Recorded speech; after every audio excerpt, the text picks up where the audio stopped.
Hello. There you, man. In outer space, man. You ever look like Elon Musk, man? Had to be done. All right. Hey, that's all right. Hey, I'm with you, man. It is so good to see you. So we'll get right into it, and then I'll call you afterwards so we can do a recap. Sounds good. All Sounds right. good. Ladies and gentlemen, family and friends, welcome to another episode of My Brother's Keeper, a podcast about young Black individuals who have survived and triumphed over great adversity to give back to their community and do so much more. Today, we are here with an amazing young man, a fellow advocate of a man after my own heart, the chief executive officer of Laguna Treatment Hospital in Southern California, and an all-around great guy and human being. Marlon Rollins, how are you, sir? Hey, I am blessed, Kevin. Thank you so much for having me. Really appreciate you sharing your voice, and definitely great to connect with you, man. Long time coming. Long time coming. It's about time we did this. That's right. I'm really excited. Well, let's get right into it. And by the way, thank you for sending me your 10 milestones. That's how I like to do my podcast, where I get 10 milestones from the guests, so I know where they've been, where they're going, and where they're coming from. Yeah. We'll start right at the top. You were adopted by a spiritual leader in 1996. Yeah. Can you tell me about that experience? And can you tell me why you had to be adopted by a spiritual leader as opposed to your own biological family? I'm adopted as well, so. Yeah, no, it's really critical to kind of set the stage of what put me on this specific path, specific mission. And I think, I was raised with, my dad left our home when I was a small child, around third grade or something like that. It was my sister and myself. We grew up together. So a little small town in Indiana. I was born in Seattle, Washington, moved out to Indiana. And anyways, it was my single mom, and my dad wasn't around, and we kind of went through the ropes. And as you're a young man, you kind of try to figure out your own way, if you will. You're trying to figure out who you are as a man, trying to come up with your identity, not sure exactly what direction you're going. And as typical kind of teenager, you just kind of come up with your own ideas. But I didn't really have a really good male mentor taking me through some really, I think, important milestones as a young person. And I went to a lot of different churches in the city that I was growing up in at the time. And I went to this particular church, and they had this organization that was called Commission of African American Men. And it really impressed upon me that there were other Black males there that were professionals, and I really looked up to them. I think I was kind of hungry for kind of that positive male figure. And the pastor of the church at the time, he was a graduate of a HBCU, which is a historically Black college university, and done a lot of civil rights work before, and had kind of got a fraternity of men together to start this ministry. And I really looked up to them. He didn't have any other children at the time. And my grandmother was an organist at the church at that point, and that's how I showed up. So he kind of took me under his wing. And I think for anybody that is trying to grow and develop, you need somebody that can help coach you spiritually, kind of help you educate, as opposed to going through life and just trying to figure it out on your own. So for me, that relationship with my pastor, Pastor Richard Miller, was a pivotal point for me, because it gave me structure as opposed to me just kind of doing it on my own. So it was a really key milestone for me, because it gave me some accountability, and it gave me structure, and it gave me a sense that I was cared for by someone with integrity. And that kind of started for me, and I was part of something that was meaningful, and it helped shape who I was and where I was trying to go at that particular time. So looking back on it, I see how important it is. So that was kind of like the first real milestone, I'd say, as far as kind of putting me on this trajectory that we'll talk through today about. Amazing. And would you say in a nutshell, he shaped and changed your life forever? Oh yeah, absolutely. Absolutely. And it wasn't an easy thing. And I think anytime you do that, when you have somebody who comes in from the outside and says, hey, I'm going to take you under my wing, he definitely took that on, in spite of my kind of rebelliousness and my independent nature, because of, I'm a smart kid, so I'm smarter than this, but he was patient with me, and he really helped give me some guidance. So it was definitely needed, but it wasn't always welcomed when you're a teenager at the same time, right? Because they want to make you do right and this, that, and the other. And I was like, okay, I'm going to believe this, and keep trying to do the right thing, because I knew he had my best interest at heart. Sometimes we have to just surrender to it and let people be there for us and let them show up in ways we don't expect them to. And maybe we're not ready for them to show up in that way. Yep. But over the course of our lives, we realize how much that had an impact on the rest of our existence. That's Yes. Well, thank goodness, thank God for Pastor Richard Miller. Absolutely. Thank you. Thank you. So you talk about in 1998, you surrendered to purpose. Yeah. You started college. You realized, the career you were pursuing was not going the way you wanted it to go. It was not God-led, as you said. And you prayed and asked God to show you what your purpose was, and you would commit to that purpose if you could see what it was, if you could envision it, if he could show you a sign. And you said that it was revealed to you to study psychology. Tell me how it was revealed to you, and how you knew this was going to be your path. Yeah, no, thank you. So so what happened was, it got into ministry. I started college. I was kind of on, like I said, this plan. I wanted to be in the medical profession. I knew that, and I was good at art, but I had this by design idea of what I wanted to become. I was changing my trajectory of kind of being poor to, okay, and now I'm going to go to school and kind of figure out how to be a doctor or a surgeon. And I put together kind of this idea that this is what I wanted to do. But once I got into the ministry and was under kind of this mentorship in the church, I went to IU Bloomington in Indiana, and I started a pre-medical program, pre-medicine. But I realized as I was going on this spiritual journey at that age too, it really didn't, I recognized that, God, this is not really your plan for me. It's really something that I thought seemed like it was a good idea. And if I'm really serious about my faith, and I'm really serious about my committing my life to God and what he has for me, if I believe in that purpose, then he should have something for me to do beyond me knowing what it is.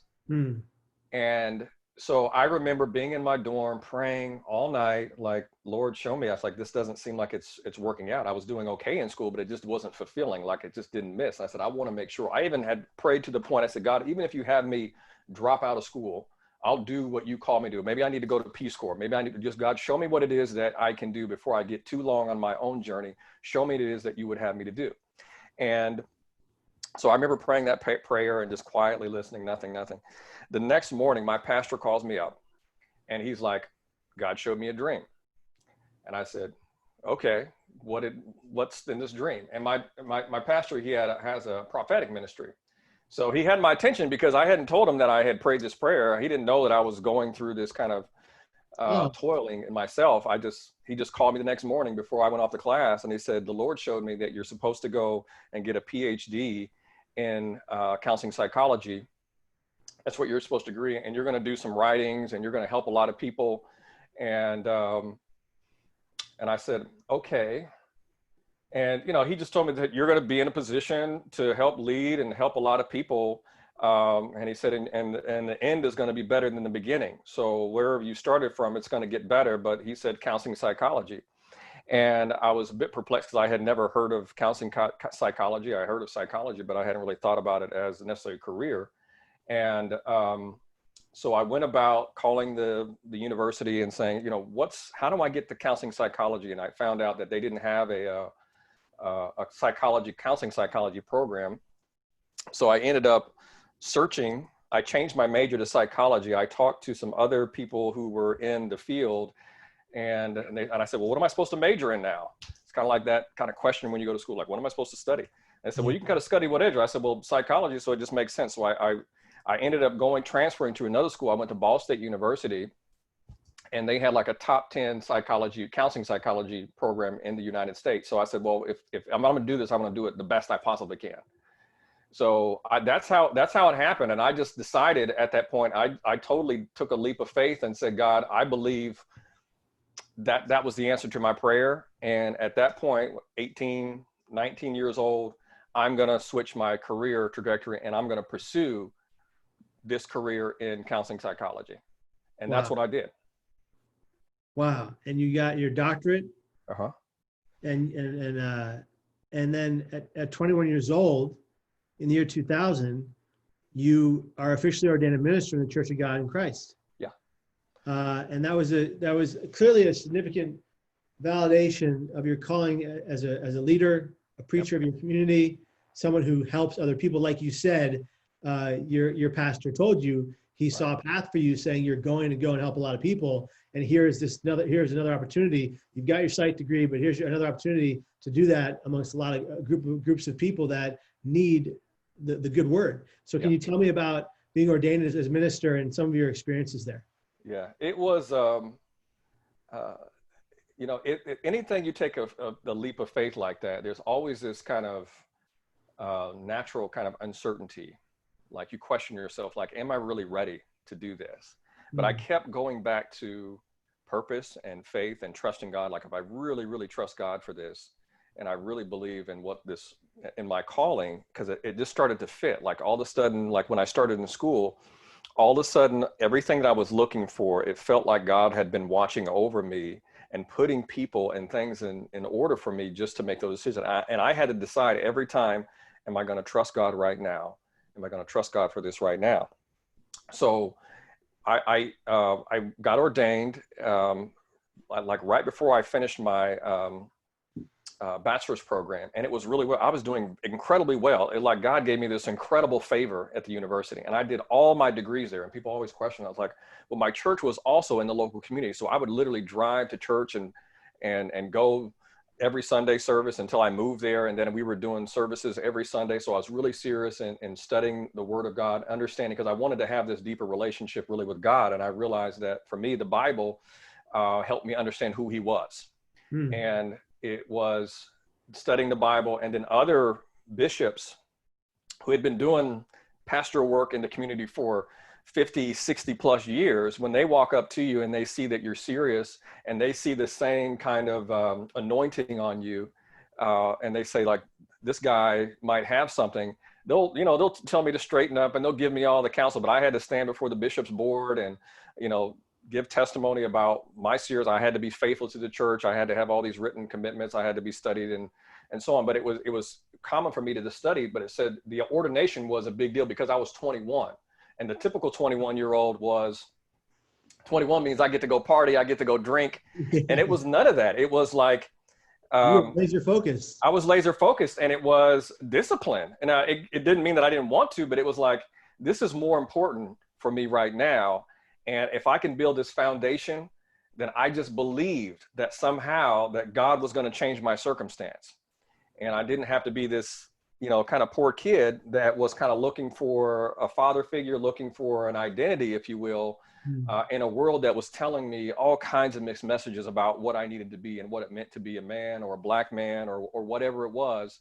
This really shaped me. And then I was affirmed through this church who had this spiritual, really integrity, dignity, walking upright, discipline, and it gave me structure. It was like a spiritual military. I mean, in that regard, because I was serious about that. And I had to put all of the other things that I was trying to do, or I thought that I wanted to do, kind of aside.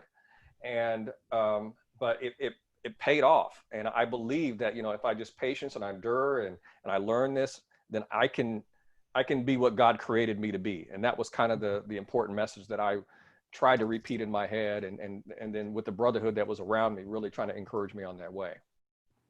Helping a lot of people along the way, no doubt. That's fantastic. And we move forward into your story, and we see that in 2010, at 31 years old, you receive your PhD in educational psychology, an amazing step in purpose to set out in your faith. You're called to crisis services in 2011. You obtained your PhD, of course. That was an amazing achievement. And you weren't sure exactly what to go on next. What was the next plan or point in your workplace or your workforce? And your pastor, he started to fall ill, as I understand it. Right. And took a job. So you took a job at a local community mental health center, working the crisis department. Yep. What was that like, and how did your pastor falling ill affect you? Yeah, it was definitely a trying time, because I had thought that I had done, by the time I got the doctorate degree, I was like, okay, I made it. And even though it wasn't counseling psychology, I still had a specialty. It was educational psychology. And I thought, well, maybe somehow I was off a little bit, but it was something I went back to prayer about. I said, well, God, now that I've finished this, now that I've accomplished this goal and I have this PhD that you said that I would be able to achieve 10 years ago, now what's next? And all of a sudden it became not about me. It became about my dad, my pastor dad, as I call him. He was falling sick. And I was like, well, I can't really leave and go on and take this next opportunity. I needed to find something local. So I took a job working in crisis services at the local hospital. I had been working in a school setting, working with kids who were gifted kids, but still struggling with like self-harm and suicidality, really high achieving kids. But I needed to take that next step, but I couldn't really leave and go anywhere because my dad, now he was in trouble. I found out he was in kidney failure. And so I just took a local job at the hospital, and I was working with the community mental health center, going to see people in the emergency room coming in. They were, overdosed or, self-harm. They were behavioral health. I was trying to get them hospitalized, but it allowed me to get an up close experience about what the gaps were with mental health in the community. And I'd go to the hospital bedside and see people, but, I had been to the hospital side to pray for people. Now I was assessing them to try to find out how to get them help. Wow. And so here I was, watching out for my dad and working in crisis services. And then I took another job to move out of the Muncie, Indiana, to go to Indianapolis, Indiana, and work with another large healthcare system, because I thought if I could move him with me, because now he was staying with me, I could get him connected to better healthcare, because we were kind of in a small town and we really couldn't get good kidney dialysis treatment. Oh. So I started a new job as a director over a crisis department, a call center. We did telehealth services out of our main hub. And now I was overseeing a whole department of people, plus taking care of my dad, while trying to get him back on a track for health, because his health continued to kind of fragment. He had a lot of emergency situations. He was in a hospital for sometimes months at a time. A couple times he coded. He had several strokes. I mean, it was just, I was like, here I'm watching my dad's life kind of like start to crumble apart, where I thought, I had finally made it, if you will, but I had to stop and focus on him. And on the same time, I was like taking on this big opportunity in behavioral health and hospital systems. So it gave me this really up close personal experience of what was going on with healthcare. And what was really, really important about the job that I took right after I finished my doctorate degree, I was also working in a hospital with my sister, my oldest sister, who was 2 years, she was a nurse, and she worked on the same unit where I would go, after the emergency room, I would go check on her, and she would be seeing her patients, and her and I really bonded again because we got to work in the same space. She's like, oh, this is my brother, Dr. Rollins. And she introduced me to all of her, her teammates. And, it was just really cool because she also had a home healthcare business too. So she was like the nurse of nurse. She would have the nursing license plate. And anyways, it helped us kind of join forces. And we were always talking about, one day I'm going to be the doctor and therapist, and you can be the nurse, and we're going to team up together and we're going to help all these people. And we used to talk about that during her shifts. And we talked about, she started coming to church. We started to have this really bond. She actually took care of my dad, my pastor dad, even though it wasn't her dad. She was like, that's your dad. That's my dad too. I'm going to help him out. He's struggling. She became his home healthcare nurse. Right. So she was helping him, and we were all trying to come together to say, okay, let's heal this man who's been really instrumental in my life. And he's a big part of a lot of people's lives in the community. And, so that's what kind of put me up front and close of, okay, now this became the new calling, if you will. Now I had this by design, this doctorate degree begin to work for me, because now being licensed as a therapist, having a PhD, it opened up these doors for opportunities in healthcare that I didn't have before. And then it just put me in a place where I was now working with my sister, who, I loved. She's my one and only sister. And she was kind of a part of this too. And I thought it was really a nice moment in that regard, in regards to the connectivity, but it was scary because his health was hanging in the balance at the same time. And as this is all going on, you find out in 2013 that your biological father has passed away. Right. And the way he was found is pretty tragic, if you will. Found in an abandoned house in Oregon at 74 years old. But you had not seen him since you were about 7. Right. Although you did have some conversations on the phone with him in 2010. How did this milestone in your life impact you? In what way? And can you tie it to your relationship with your pastor dad? Yeah. No, it was important that it's interesting when you grow up and your dad's not around, you kind of start getting used to the idea, well, he's not around anymore. So you start trying to figure out how to live without a dad. And then I had this spiritual father who came in who kind of filled that void for me. But I still had that kind of craving for my real dad, not really knowing, because you know that you're made up of half of his DNA, but who is this man? Because it's part of who you are. Yeah. So before I finished my doctorate, I talked to him a few times. He had been struggling in the community. He was a pretty accomplished guy. I learned he was this artist. His name was Henry Clifford Rollins Jr. He was a Bay Area artist. He had erected these sculptures in Oakland, California, and in Washington. He actually studied art in Italy, and he was kind of phenomenal to me, but I didn't know who he was. I just thought he was like this strange entity. So I only had ideas of it. So I did get to talk to him, and he was like, "You're my last son." And I said, "You have any other kids?" He's like, "Nope, you're my last son." And he was really proud of me. We talked a little bit on the phone. He was a bit of a strange person because he was an artistic man. Kind of used to run around with like the Jimi Hendrix types, and he was a musician. So it's kind of like the true entitle of like Papa was a Rolling Stone. And I got in touch with him. So I thought, well, wow, maybe one point I'll actually get to meet the guy and just to face have a conversation, because I haven't seen this man since I was a small child. And in 2013, I got a call from my half sister. I have a half sister. I have two half siblings, two half sisters and a half brother, we were not raised around. Now, mind you, my dad was, in his late 70s now, and I'm like I'm like the baby of babies. So I reach out to the guy, and I find my sister calls me. She's like, "He's dead. He was found dead in this house in Oregon, which was his aunt's house." He was kind of despondent, and he was found there. Just kind of, the description was he was emaciated, like he died like a homeless man, but he was a graduate of, gosh, he had his master's degree from University of Washington, but I just never knew the guy. And at that moment, I was like, okay, if I'm going to lose my dad, I'm not going to lose another one. And my pastor dad was in trouble, and it kind of underscored to me, like, what can I do? I just lost my dad, who I didn't get to know, and I thought I would get to know. And I remember telling my sister the same thing, hey, our dad is dead. And I remember she was just crushed. Like, you think about kind of like the daddy's little girl. She was a little older than me, but she kind of had this hope. I felt it, like she was one day going to be reunited with her dad. And it was devastating to her. And she was really torn up about it. And I said, you know what, well, we got this one dad. Let's see if we can help him along the way. But it gave me this laser focus of like, okay, now what else can I do here? But it impacted me in a way that I wasn't ready for, because even though I wasn't close to him, I was like, now my dad is gone. Like, you always have that back and you're like, maybe one day I'll get to meet him. But now he was gone. And that definitely, that impact. And I had never lost anybody before. That was the other thing. I had never had anybody die in my family, immediate family at all. And now that my dad is gone, and my pastor dad was holding on by a thread. Your pastor dad's holding on by a thread.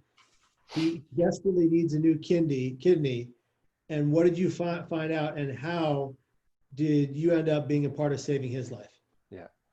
Yeah. So this was, that same year, I was like, okay, I had always gone, I had learned that, go to God when you're in kind of a crisis. And so I went to the Lord and I just began to pray, and just something in my spirit said, donate him a kidney. And I was like, okay, that seems like pretty clear. How do you do that? Right. And so I started to research, like, what is kidney donation and all this other kind of stuff. And I remember telling my pastor dad, and he kind of was laughed it off. He was like, whatever, he said, and I announced it in church, and everybody was like, wow, okay. But people weren't really on board with it. But I said, well, I know the Lord told me to do it. So I guess, and just slow and behold, find out, I go in and test it, I'm a match. And the chances of a match like that is like 1 in like 100 million. Okay. So here I am praying, hearing from God, saying, donate a kidney. I'm kind of novice to the idea of kidney donation, but once I looked at it, I realized like, wow, this is very, all of a sudden it was like, now I started to get it. Now it wasn't just this man helping me, it was me also now helping him and giving him a second chance on life. And so we started with the process. I mean, it wasn't easy, but it's tremendous. And he's alive today. So he's like 7 years now with this kidney transplant. We did it in July of 2013. So like, just, my dad dies in February, and then July, I'm exchanging organs with the guy, right? And it was pretty phenomenal and definitely life-changing. And so I took about 6 weeks of recovery, again, mind you, I'm like full-time job, everything's going on, but my whole team at the hospital, they knew my situation, and the people that I was working with, my boss, the hospital, everybody got behind it and was like, go Marlon, and, do what you got to do, take care of your family. They came and they fed me. When I was in recovery, my team held it down. It was really incredible. And, but again, it was one of those big leaps of faith that it just doesn't come across easy. You know what I'm saying? It just doesn't happen just every day. In hearing this story, your words to God's ears, it's clear that you had a lot of leaps of faith, that you had to trust that things would go the way they were hopefully supposed to. But then you come up against probably one of the hardest situations you've ever experienced in your entire life until, I imagine, today. Your sister, Amber Rose Rollins, in December of 2013, passes away by suicide from lethal emotional pain. Yep. Can you, I know it's a tough topic, but can you break down what happened and how that would affect the rest of your life? Yeah. No, thanks, Kevin. So, and I appreciate you recognize that. And I've talked about it before, so I try to, it's different every time. So it's one of those things that it's very painful. I carry it with me all the time, but I also recognize that I felt like I had a responsibility to talk about it more. So what happened in 2013, that particular year when I had the death of my father, my sister was also going through like a really tough, she wanted to separate from her relationship with her former husband at the time. And she's got one daughter who was 14 years old, kind of the love of her life, from a different father. And she's got her own home healthcare business. And then around in April, I get a call from my sister, and she's like in rapid speech and kind of talking delusional. She thinks some paranoid, like the devil's coming after with her. And now, mind you, I'm a director over crisis services. So I'm overseeing inpatient services in a hospital. So I get her into treatment, and this is in April. So I admit her into the hospital that I had oversight in, and to the unit. I oversaw the clinical program as well with the social workers and whatnot, but I admitted her into the facility, got her treatment. She was there for like 10 days. When she came in, she ended up testing positive for an opiate. And if you're a nurse and you test positive for a substance, then you have to report yourself to the state.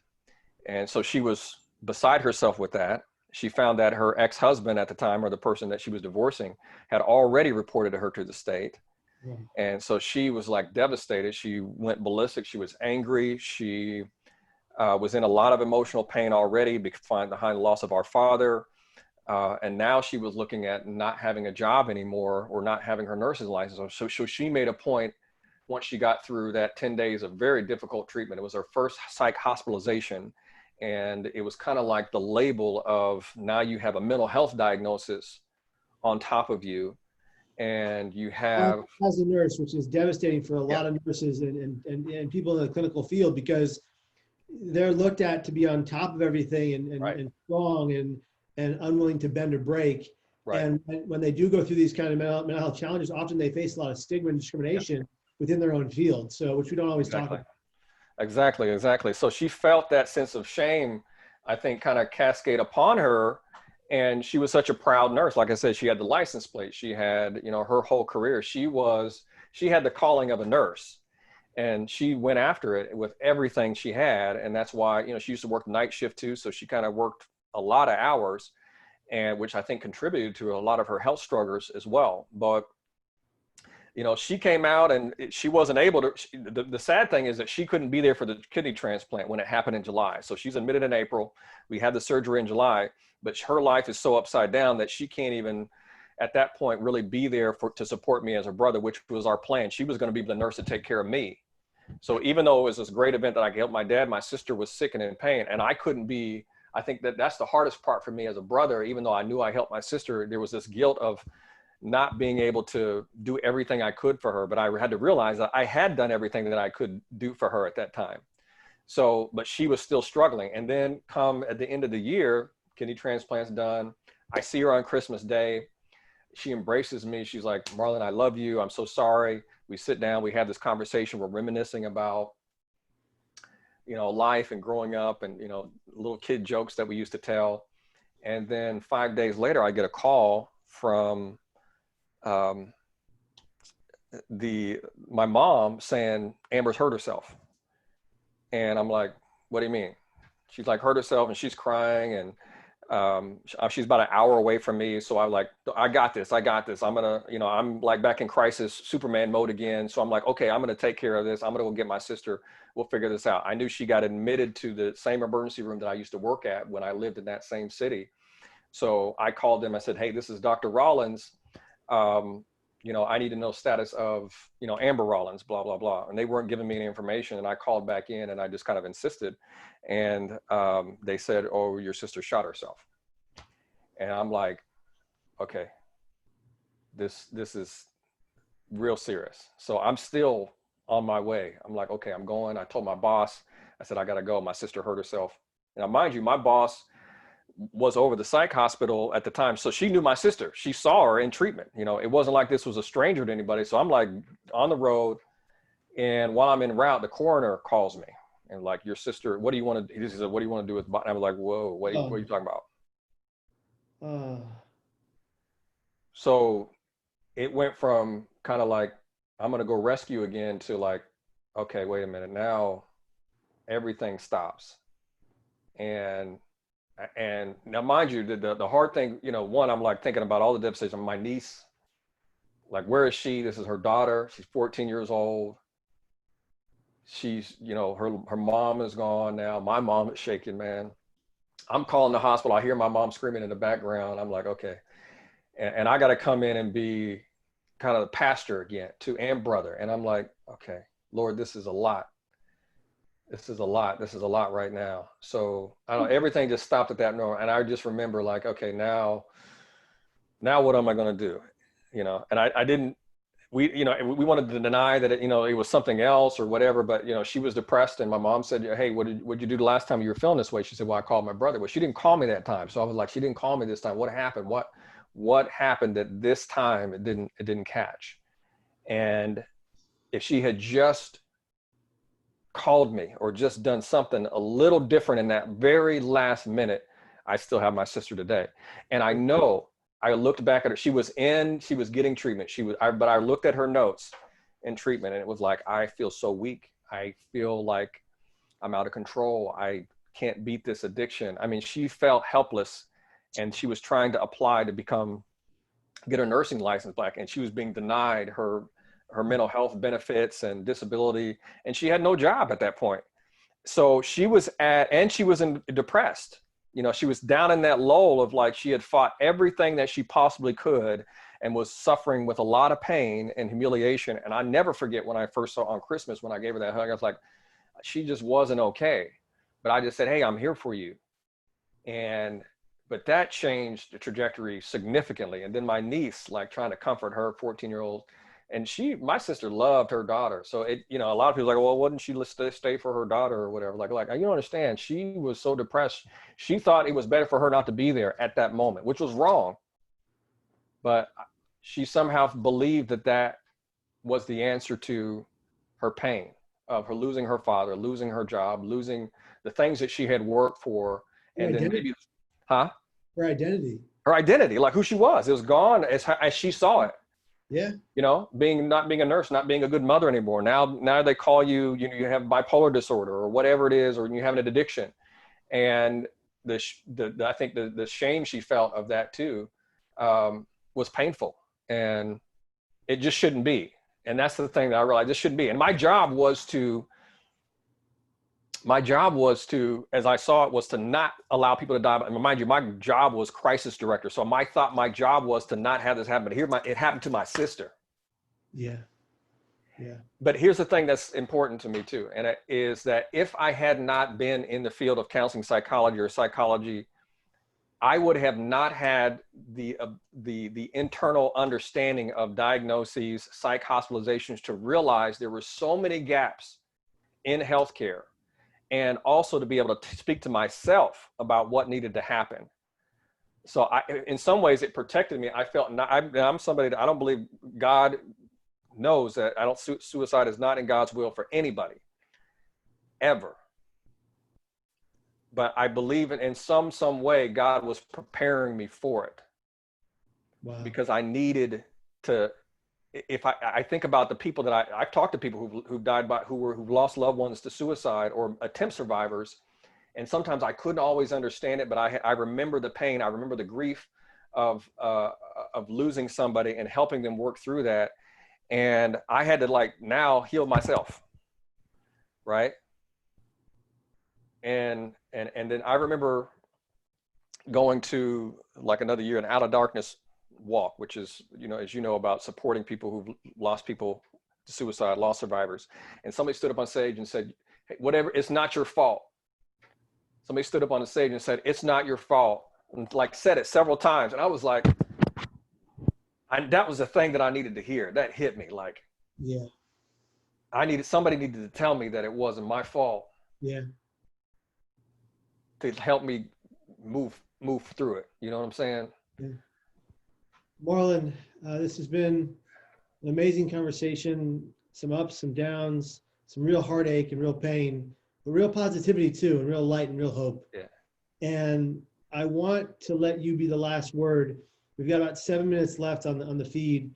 I want to know what you think our cracked, not broken America's failed mental health system needs to turn things around for mental health in America specifically. I know that's a vast and giant question that needs a great deal of hours to figure out. In your opinion, and 10 think tanks just to solve the crisis, but in your opinion, what are some of the small steps we can take as a nation to start healing our mental health system? No, that's a huge question. You're absolutely right. And I'll give you the tip, because I know we're short on time. We'll have to do a to be continued or something like that. But first and foremost is we've got to get comfortable with having the conversation about addiction and mental health. We've got to stop stigmatizing it. If people are dying every day by suicide, and people suffering in darkness with addictions, and because they feel ashamed about it. And we'll talk about it when we lose somebody, but we don't talk about how to get help. And we don't normalize it enough to let people know that it's okay to ask for help, and it's okay to have a brain disease, which includes both addiction and behavior. We've got to make it okay socially. We've got to change the conversation if we're going to change our culture. Anything that we do, I try to compare it to HIV, AIDS. We got to talk about these diseases differently for us to begin to do something about it differently. When people died of cancer, we had to talk about living with cancer and what it meant to be a cancer survivor. We got to talk the same way about addiction and recovery, and we got to talk about it openly. That's step one. And then we've got to make it easy, give people easier access to healthcare resources. And it needs to be right in their community. It needs to be right in the hospital system, right in their churches, so that you can get the help that you need, right, to get the support that you need without being shamed.